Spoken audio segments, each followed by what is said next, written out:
Dear friends, welcome to this week's virtual Drasha. This week we have the incredible privilege to read the parashos of Matos and Maasei, and Emir Hashem have the incredible zchus of finishing Sefer Bamidbar. And in Parashas Matos, the Torah goes into great detail of the war against Midian. The Jewish army mobilizes, goes to war against Midian to really avenge the terrible sin visited upon us by the nation of Midian. Remember, after Bilam failed to curse us, he counseled Balak to lure the Jewish men into a web of immorality, and the nation participated in this. HaKadosh Baruch Hu says, Sararas HaMidyanim, literally again, avenge Klal Yisrael, avenge all those who were lost in a plague, avenge all of those who have lost their spiritual footing, and Klal Yisrael goes out to war against Midian.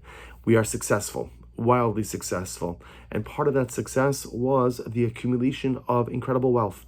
And Klal Yisrael brings back all the different gold and the silver and the utensils, and it is here that the Ribono Shel Olam introduces us to the halachos of hechsher kelim, kashering, because amongst the spoils of war, they had accumulated utensils used by the Midyanim in their everyday life, and as such, again, these utensils had absorptions from non-kosher food and therefore had to be kashered. In addition to that, of course, there's the halacha that any time that a Jew acquires a utensil from a non-Jew, one is obligated to immerse it in a mikvah. And the Torah, when discussing the halachos of kashering, gives a very simple formula. You know, in halacha, this formula is called kibolo kach polto. The way that a utensil absorbs the flavor or the absorptions ultimately is the same way that you could purge the utensil of the absorptions. So whatever mechanism of cooking or whatever heat mechanism the utensil is used with, that's how you extract. So therefore, for example, the Torah says if a utensil is used with fire, so again, you have a utensil that's used for cooking, it's used with fire, so it absorbs with fire, and therefore the way to extract the absorptions is with fire as well. We know this. This is Hilchos, the halachos of kashering 101. We're familiar with this for Pesach, for throughout the year. The concept, again, in halacha, kibolo kach polto. The way a utensil absorbs is the same mechanism through which one is able to purge that very same utensil of its absorptions. And the Torah says, Perek Lamed Aleph Pasuk Chav Gimel, chapter 31, verse 23, Kol davar asher yavo ba'esh ta'aviru ba'esh v'taher. Any item that is used with fire, literally again, any object, utensil that comes into fire, ta'aviru ba'esh, bring it through fire again, v'taher, and you will purify it. Again, highlighting the concept that we just spoke about. If you use it for cooking with fire, it absorbs through fire, therefore you could expunge the absorptions with fire as well. But there is a beautiful insight by the Chidah, the great tzaddik of Chaim David Azulai, and the Chidah writes as follows. He says, Kol davar, now the phrase of the pasuk is Kol davar asher yavo ba'esh, which literally we translate, any utensil that comes into fire, ta'aviru ba'esh, put it into fire again, v'taher, and ultimately it will be purified.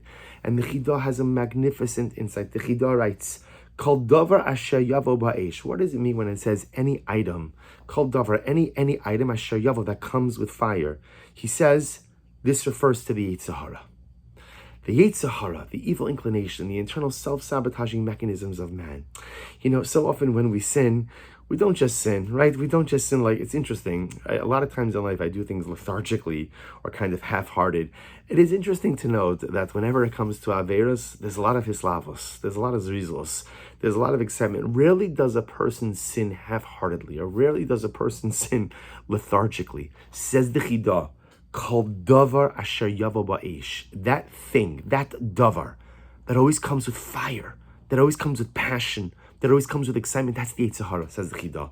It's referring to the internal self-sabotaging mechanisms that so often cause us to pull the rug out from underneath ourselves, that cause us to undermine our own personalistic growth.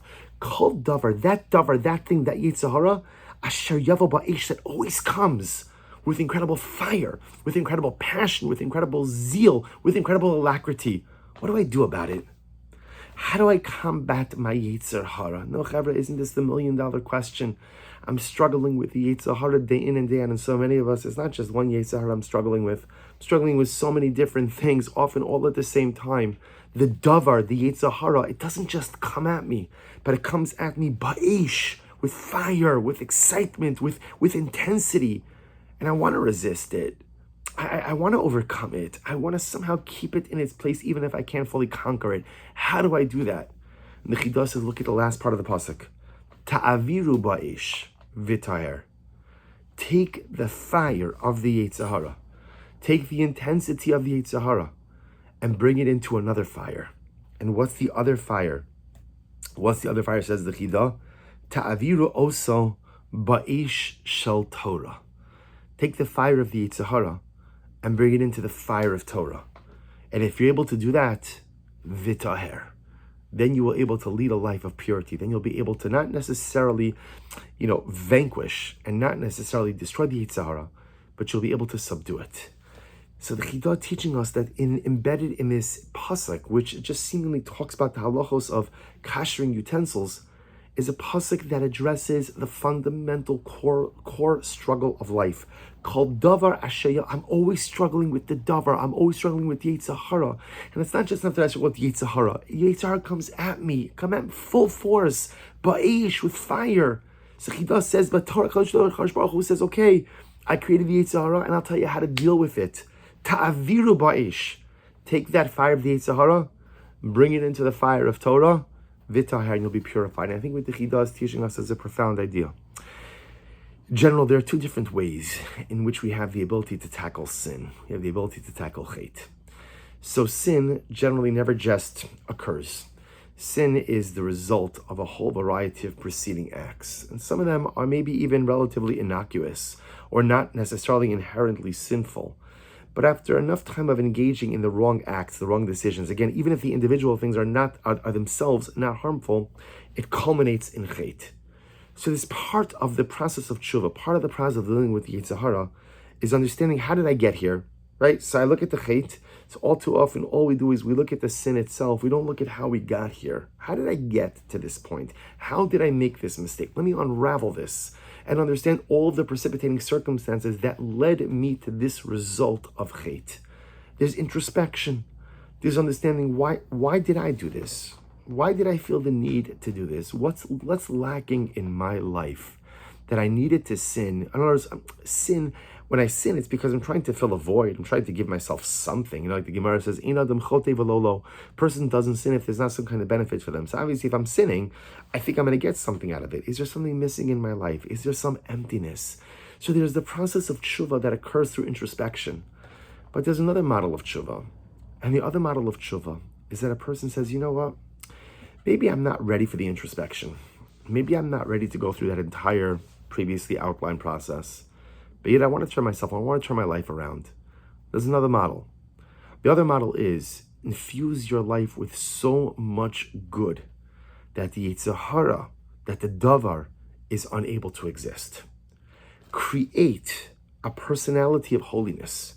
Create a life of holiness. Create an identity of holiness. And the davar, the Yetzer Hara, is simply unable to exist in the same way that a fire can't exist without oxygen. If I create a personal space of incredible holiness, the davar, the Yetzer Hara, can't exist there either. And perhaps that's what the Chidah is saying.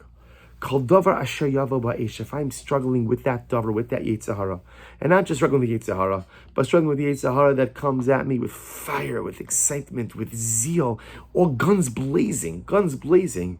So what do I do? And let's say I'm not ready to introspect, and I'm not ready to go ahead and dissect, and I'm not ready to go ahead through that exhaustive process of tshuva, which we'll get to later on in a couple of months from now. I'm not ready for that. Okay, there's another model. Taviru ba'esh v'taher. Create another fire. Create a fire of holiness. Create a fire of Kiddusha. Create a fire of personalistic ascension, spiritual ascension and illumination. V'taher.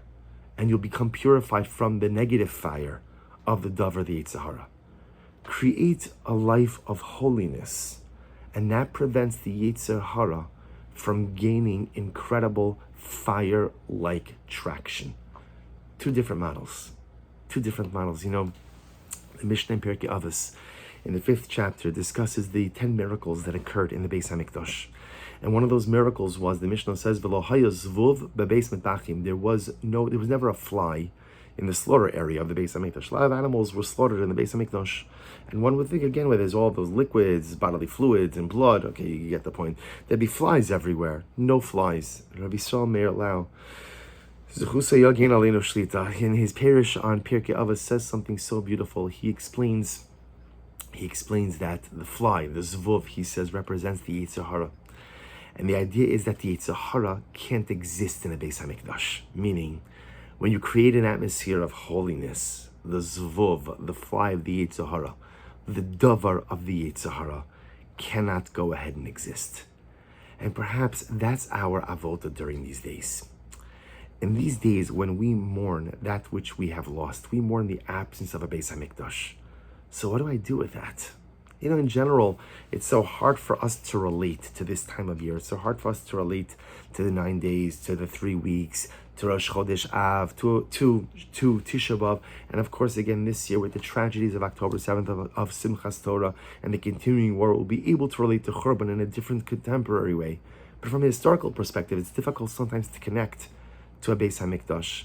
And perhaps our avodah is not necessarily to try to mourn for something for which we have no frame of reference, but perhaps our avodah is to be able to build up the personal mikdash. That in the absence of the Beis HaMikdash, and as we anticipatorily wait and pine for the third Beis HaMikdash, our avodah is to build up the personal mikdash, to build myself into a mikdash, the Bilvavi Mishkan Evna, to create myself into a personalistic space of incredible and dramatic, beautiful holiness. And that's beautiful in and of itself. But it's even more beautiful when you contemplate it. If I build myself into a mikdash, if I build myself into a temple, then ultimately, again, that prevents the Yetzer Hara from taking root. It prevents the negativity from kind of like exerting its grip on me. We all struggle with this Yetzer Hara, right? Many of us, one type of Yetzer Hara, I think most of us, multiple streams of the Yetzer Hara. And there are strategies, and there are ideas, and there's tshuva, and there's all incredible things. And there's not one strategy for it, but perhaps our strategy during these days of Bein HaMitzarim, our strategy during these days when we mourn the absence of the Beis HaMikdash, is to create a personal Beis HaMikdash. What can I do to infuse more holiness into myself? What can I do to create a sacred space within myself? What can I do to increase and to heighten and to amplify my level of personal holiness? Because if I could figure out what to do, and it doesn't even have to be anything all that big, but if I could figure out what to do with myself, then suddenly again the zvuv, the fly of the Yetzer Hara, has no place by me because I'm a mikdash. And suddenly again the davar, the Yetzer Hara, that normally comes ba'ish, with incredible fire, can't burn because there's already another fire there. Ta'avirum ba'ish is another fire, a fire of holiness that's already burning. And that fire of holiness burns much brighter and much more intense than the fire of the Yetzer Hara. So maybe be zochem Eretz Hashem, that over the course of these next few days, the remaining days of this Bein HaMitzarim period, we should be zochem Eretz Hashem, to be able to receive that gift that we have been yearning for and pining for thousands of years, our third Beis HaMikdash. We should be zochem Eretz Hashem, to rejoice in it and to sing and dance in it and to bring our kabbalos and to daven Mehir Rabbi Amida. But until that day, let's work on building ourselves into an individual Beis HaMikdash, a personal Beis HaMikdash. Let's work on what we can each do to make ourselves into an individual space of personalistic holiness. If we fan that fire of personal holiness, if I make myself into that personal mikdash, then the Yetzer Hara will not be able to get a hold of me. Then the evil inclination, the internal self-sabotaging mechanisms will no longer be able to pull the rug out from underneath my dynamic personalistic accomplishment. The fly won't be able to hover around, and the davar won't be able to attack me like Aish, because the fire of holiness burns within me. And when that fire of holiness burns, and the brighter it burns, the more it keeps away all of the negative things, and the more it lights my way for the beautiful journey ahead. Wishing everyone a good Erev Shabbos and a beautiful Shabbos Kodesh.